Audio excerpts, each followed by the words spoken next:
ಗೃಹಲಕ್ಷ್ಮಿ ಫಲಾನುಭವಿಗಳಿಗೆ ಒಂದು ದೊಡ್ಡ ಶಾಕಿಂಗ್ ನ್ಯೂಸ್ ಇದೆ. ಇನ್ನು ಗೃಹಲಕ್ಷ್ಮಿ ಹಣ ನಿಮಗೆ ಬರಬೇಕು ಅಂತಂದ್ರೆ ವೋಟರ್ ಐಡಿ ಕಡ್ಡಾಯ ಆಗುತ್ತಾ? ಎಸ್ಐಆರ್ ಪರಿಷ್ಕರಣೆ ಬಳಿಕ ಲಕ್ಷಾಂತರ ಜನರ ಹೆಸರು ಕೈ ಬಿಡೋ ಸಾಧ್ಯತೆ ಇದೆ. ಹಾಗಾದ್ರೆ ಸರ್ಕಾರ ಏನ್ ಹೇಳಿದೆ, ಯಾರಿಗೆ ಹಣ ಸಿಗುತ್ತೆ, ಯಾರ ಹೆಸರು ಡಿಲೀಟ್ ಆಗಬಹುದು, ನೀವು ಈ ಕೂಡಲೇ ಮಾಡಬೇಕಾದಂತ ಆ 5 ಕೆಲಸಗಳು ಯಾವುದು? ಎಲ್ಲದರ ಬಗ್ಗೆ ಕಂಪ್ಲೀಟ್ ಲೇಟೆಸ್ಟ್ ಅಪ್ಡೇಟ್ ಅನ್ನ ಈ ವಿಡಿಯೋದಲ್ಲಿ ತಿಳಿಸ್ಕೊಡ್ತೀನಿ. ಪ್ರತಿಯೊಬ್ರು ಕೂಡ ಈ ವಿಡಿಯೋನ ನೋಡ್ಲೇಬೇಕು. ಹಾಯ್ ಹಲೋ ನಮಸ್ಕಾರ, welcome to Bosswala YouTube channel. ನಾನು ಚೈತ್ರ. ನೀವೇನು ನಮ್ಮ ಚಾನೆಲ್ ನ ಸಬ್ಸ್ಕ್ರೈಬ್ ಮಾಡಿಲ್ಲ ಅಂತಂದ್ರೆ ಈ ಕೂಡಲೇ ಸಬ್ಸ್ಕ್ರೈಬ್ ಮಾಡಿ.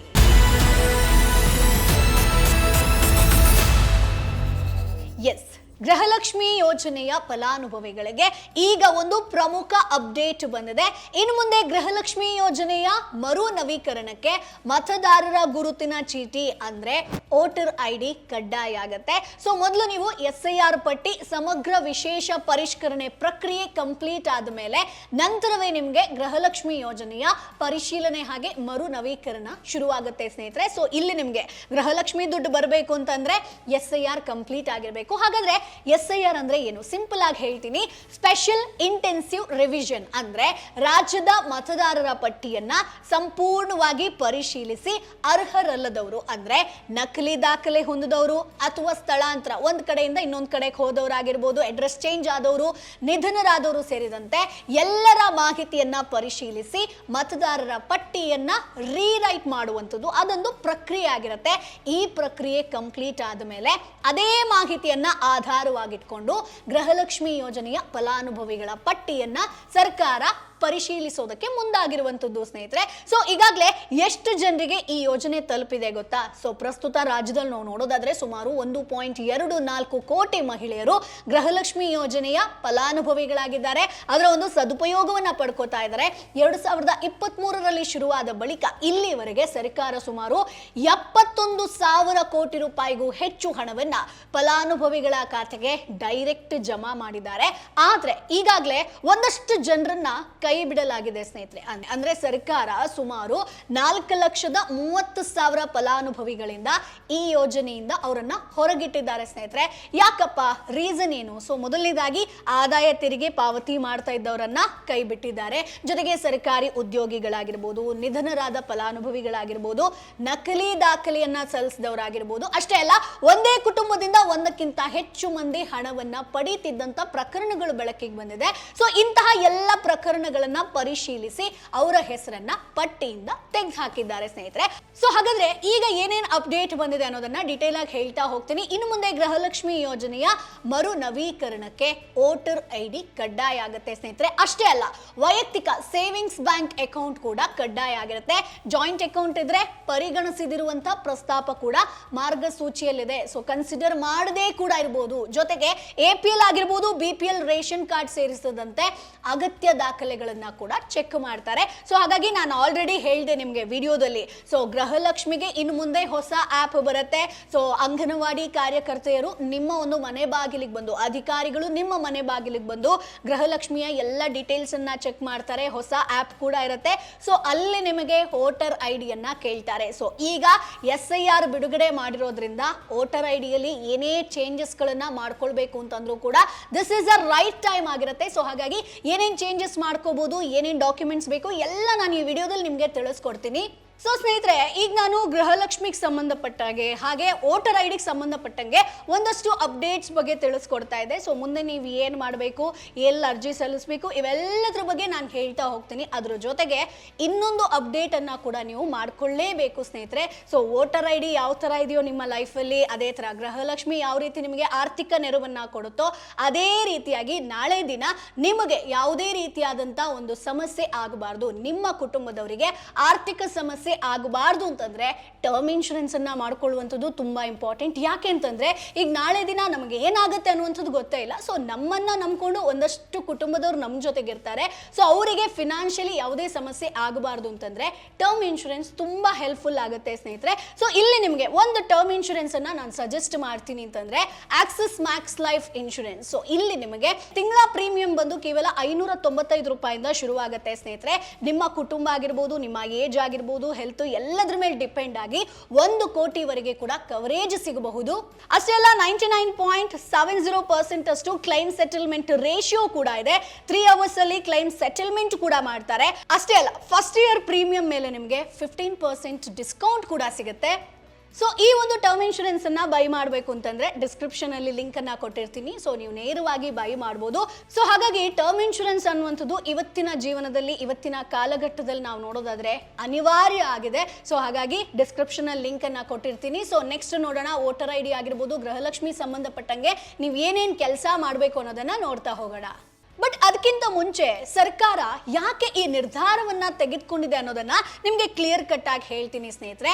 ಸರ್ಕಾರದ ಪ್ರಕಾರ ಕೆಲವು ಅರ್ಹರಲ್ಲದವರು ಕೂಡ ಗೃಹಲಕ್ಷ್ಮಿ ಹಣವನ್ನ ಪಡೀತಿದ್ದಾರೆ ಅನ್ನುವಂತ ಮಾಹಿತಿ ಸಿಕ್ಕಿದೆ. ಅದರಲ್ಲೂ ಕೂಡ ನೆರೆ ರಾಜ್ಯಗಳಿಂದ, ಬೇರೆ ರಾಜ್ಯಗಳಿಂದ ಬಂದು ಕರ್ನಾಟಕದಲ್ಲಿ ವಾಸವಾಗಿರೋ ಕೆಲವರು ಇಲ್ಲಿ ಈ ಯೋಜನೆಯ ಲಾಭವನ್ನ ಪಡೀತಿರೋ ಪ್ರಕರಣಗಳು ಸರ್ಕಾರಕ್ಕೆ ಗೊತ್ತಾಗಿದೆ. ಸೊ ಅದರಿಂದ ರಾಜ್ಯದ ಮತದಾರರಿಗೆ ಮಾತ್ರ ಗ್ಯಾರಂಟಿ ಯೋಜನೆಗಳ ಸೌಲಭ್ಯ ಸಿಗಬೇಕು ಅನ್ನುವಂತ ಉದ್ದೇಶದಿಂದ ಈ ಕ್ರಮವನ್ನ ಕೈಗೊಳ್ತಿದ್ದಾರೆ. ಅಂದ್ರೆ ನಿಮಗೆ ವೋಟರ್ ಐಡಿ ಇತ್ತು ಅಂತಂದ್ರೆ ಗೃಹಲಕ್ಷ್ಮಿಯ ಫಲಾನುಭವಿಗಳು ನೀವು ಆಗ್ತೀರಾ. ಸೊ ಹಾಗಾದ್ರೆ ಬಾಕಿ ಹಣದ ಕತೆ ಏನು ಮೇಡಮ್, ದುಡ್ಡು ಬರುತ್ತಾ?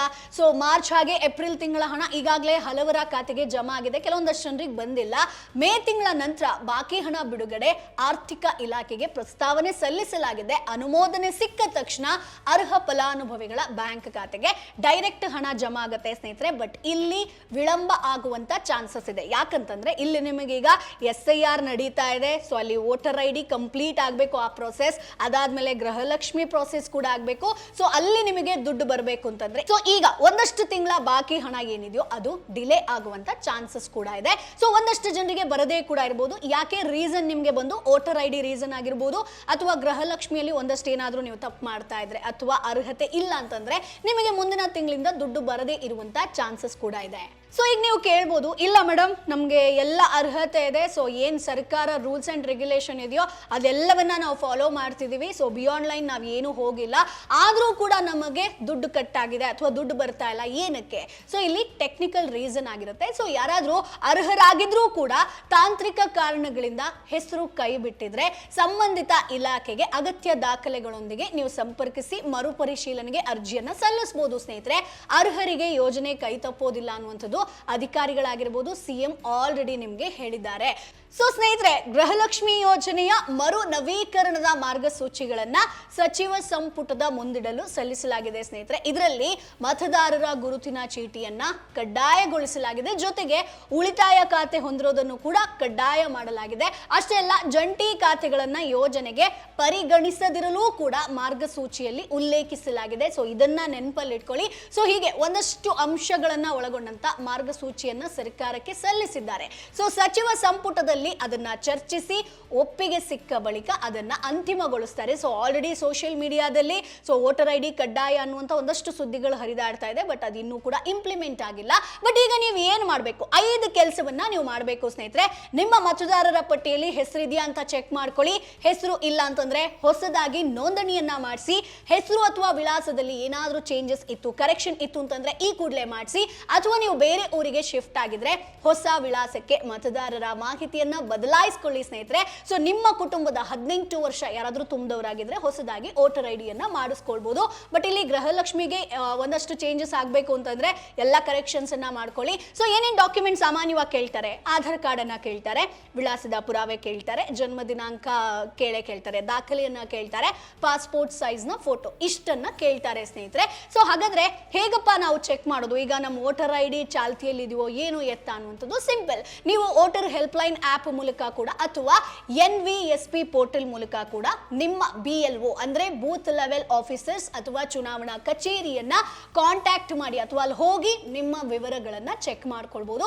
ಆದ್ರಿಂದ ನಿಮ್ಮ ಹೆಸರು ಪಟ್ಟಿಯಲ್ಲಿ ಇದೆಯಾ ಇಲ್ವಾ ಅನ್ನುವಂಥದ್ದನ್ನ ಒಮ್ಮೆ ಚೆಕ್ ಮಾಡ್ಕೊಳ್ಳಿ ಸ್ನೇಹಿತರೆ. ಯಾಕಂತಂದ್ರೆ ನಾಳೆ ಅದು ಗೃಹಲಕ್ಷ್ಮಿಗೆ ತೊಂದರೆ ಆಗಬಾರ್ದು. ಏನೇ ಕರೆಕ್ಷನ್ಸ್ ಇತ್ತು ಅಂತಂದ್ರು ಈಗ ನಿಮಗೆ ರೈಟ್ ಟೈಮ್ ಆಗಿರುತ್ತೆ ಆ ಎಲ್ಲ ಕರೆಕ್ಷನ್ಸ್ ಅನ್ನ ಮಾಡ್ಕೊಳ್ಳೋದಕ್ಕೆ. ಯಾಕಂತಂದ್ರೆ ನಾಳೆ ಗೃಹಲಕ್ಷ್ಮಿಯ ಒಂದು ಪರಿಶೀಲನೆಗೆ ಬಂದಾಗ ಇಲ್ಲ ವೋಟರ್ ಐಡಿಯಲ್ಲಿ ಬೇರೆ ನೇಮ್ ಇದೆ, ಸೊ ಆಧಾರ್ ಕಾರ್ಡ್ ಅಲ್ಲಿ ಬೇರೆ ನೇಮ್ ಇದೆ, ಗೃಹಲಕ್ಷ್ಮಿ ಐಡಿ ಕೊಟ್ಟಿರುವಂತ ಬೇರೆ ನೇಮ್ ಇದೆ, ಸೊ ಈ ರೀತಿಯಾದಂತ ಸಮಸ್ಯೆಗಳು ಆಗಬಾರ್ದು ಅಂತಂದ್ರೆ ವೋಟರ್ ಐಡಿಯನ್ನ ಮೊದಲನೇದಾಗಿ ಕರೆಕ್ಟ್ ಮಾಡ್ಕೊಳ್ಳಿ. ನೆಕ್ಸ್ಟ್ ಗೃಹಲಕ್ಷ್ಮಿಗೆ ಏನೇನು ಪ್ರಾಸೆಸ್ ಬೇಕೋ ಅದನ್ನ ಕೂಡ ಚೆಕ್ ಮಾಡ್ಕೊಳ್ಳಿ ಸ್ನೇಹಿತರೆ.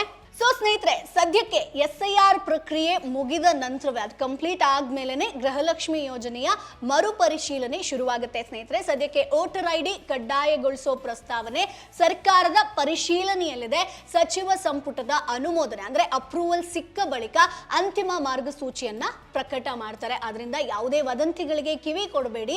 ಸರ್ಕಾರದ ಅಧಿಕೃತ ಪ್ರಕಟಣೆ ಬಂದ ಬಳಿಕವೇ ಅಂತಿಮ ನಿಯಮಗಳು ಜಾರಿಗೆ ಬರುತ್ತೆ ಸ್ನೇಹಿತರೆ. ಸೊ ಹಾಗಾಗಿ ಅದರ ಬಗ್ಗೆ ರಾಜ್ಯ ಸರ್ಕಾರವೇ ನಿರ್ಧಾರವನ್ನ ಕೈಗೊಳ್ಳುತ್ತೆ. ಸೊ ಈ ಒಂದು ನಿಯಮ ಇನ್ನೂ ಕೂಡ ಜಾರಿಗೆ ಬಂದಿಲ್ಲ, ಇದನ್ನ ಗಮನದಲ್ಲಿಟ್ಕೊಳ್ಳಿ. ಈ ಮಾಹಿತಿ ನಿಮಗೆ ಉಪಯುಕ್ತ ಅನ್ಸಿದ್ರೆ ಒಂದಷ್ಟು ಜನರಿಗೆ ಶೇರ್ ಮಾಡೋದನ್ನ ಮರಿಬೇಡಿ. ಬಟ್ SIR ಆಲ್ರೆಡಿ ಶುರುವಾಗಿದೆ. ಸೊ ಬೇಗ ಅಪ್ಡೇಟ್ ಮಾಡ್ಕೊಳ್ಳಿ. ವೋಟರ್ ಐಡಿಲಿ ಏನೇ ಚೇಂಜಸ್ ಮಾಡ್ಕೊಳ್ಬೇಕು ಅಂತಂದ್ರೂ ಕೂಡ.